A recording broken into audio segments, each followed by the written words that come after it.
Hi, I'm 𝗏𝗃 Travels with Phil, and today I'm going to be talking about knowledge and where it comes from. Now, there's lots and lots of places that you can get knowledge from.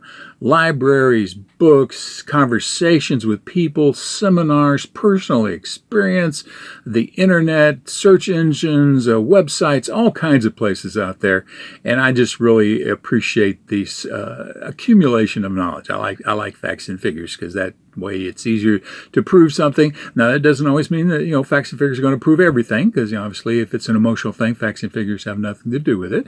But I like getting facts and figures in life because I think it's fun, it's interesting, and it helps make a fuller life. In fact, if you have lots of knowledge, you may even have the world in your hand, if you'll excuse the special effects here.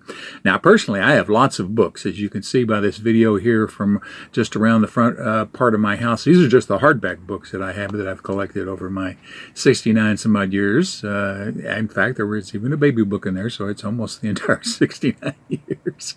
And I used to spend a lot of time in libraries. In fact, my name is even on the outside of a library in Pasadena, Texas, because I was on the board of trustees. But regardless of that, knowledge can come from lots of places. It can come from a poster at a national park. It can come from your grandmother telling you stories, your next door neighbor, all kinds of sources. And I'm going to tell you one little story here about something that happened. I was going to San Jacinto Junior College in Pasadena, Texas, back in the early 70s. And this is, in fact, while I was going there, I was working at NASA at the same time. So I was going part-time to school and working full-time. And I had a history class there. In fact, it was I think it was one of the very few doctors that was a full PhD that was teaching a history class there at the junior college, because I lived in Pasadena, so it was real easy, close to work, close to where I lived, so it was an easy place to go. And so during this history class, because I read so much, and I was a couple years older than most of the students in the class, I had a lot of exposure, and because of the tons of history books that I have and read, I just knew a lot of facts and figures about stuff. So it got to the point whenever the professor was holding a class, who knows these, whatever the situation was, I'd raise my hand, and it got to be Phil always raised his hand, because I was just pretty good at that kind of stuff, trivia kind of stuff as well. And so it just got to the point where, I wouldn't even raise my hand anymore unless nobody else did. So the professor one time brought up the story of Atahualpa and the Incas. And Atahualpa was the emperor, I guess you could say, of the Incas when the Spanish conquistadors came into Peru and Chile and that area there and tried to conquer the Incas. And so the professor said, well, just who knows who led the Spaniards in this pursuit? Well, nobody raised their hand. And so eventually, I raised my hand. And he called me, and I said, well, it's Francisco Pizarro. And the professor just sort of, where do you learn all of this stuff? Or where did you come across all this stuff? And I said, well, nah, you don't want to know about this particular case. And he says, yeah, I do. How did you learn that Francisco Pizarro was the guy that led the Spanish conquistadors in overcoming the Inca Empire? And I said, well, okay. You ever heard of the cartoon Rocky and Bullwinkle? And he said, well, he says, vaguely.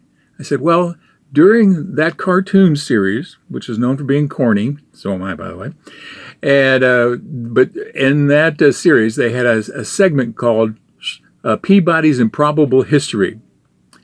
And for those of you who've been around for a little while, you may have seen it on the Rocky and Bullwinkle Show, Sherman and Peabody, a dog who had a boy. And some of you younger folks may have seen the movie Mr. Peabody and Sherman.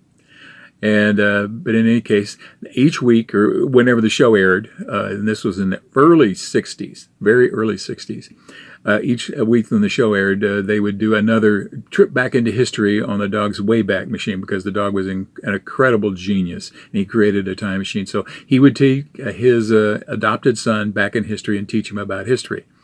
And so in one of these episodes, it showed them going back when Pizarro came in and conquered the Incas. Set the Wayback Machine for the year 1532, and we shall be eyewitnesses when the Incas are conquered by that noted explorer and soldier, Francisco Pizarro. Now, Sherman and Peabody, or Peabody's Improbable History is the official title, didn't always get their facts exactly right. And the whole point of all of this was to be silly or funny. And it usually led up to a one big moaning, groaning pun at the very end of the thing. But they got the basic facts right.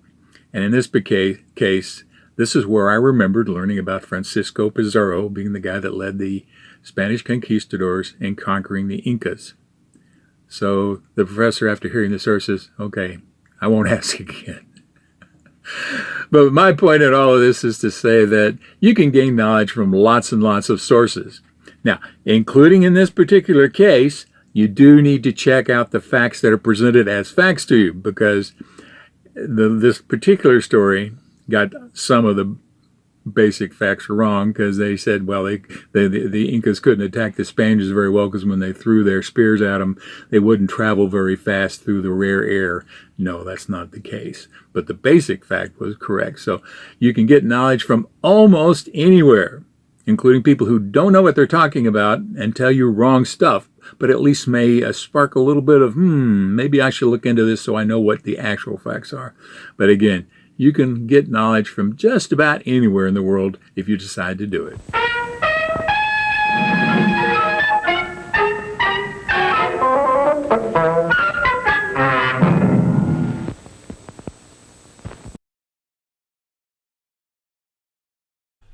Thank you very much for watching this video. Please feel free to make comments below as long as the language is family friendly.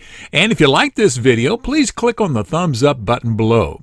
You can also subscribe to my YouTube channel by clicking on the circle with my picture in it in the lower right-hand corner of the video. The arrow is pointing at it now. And once you have subscribed, you can be notified of when I have a new video posted by clicking on the bell icon in the description field below the video. Thanks again for watching.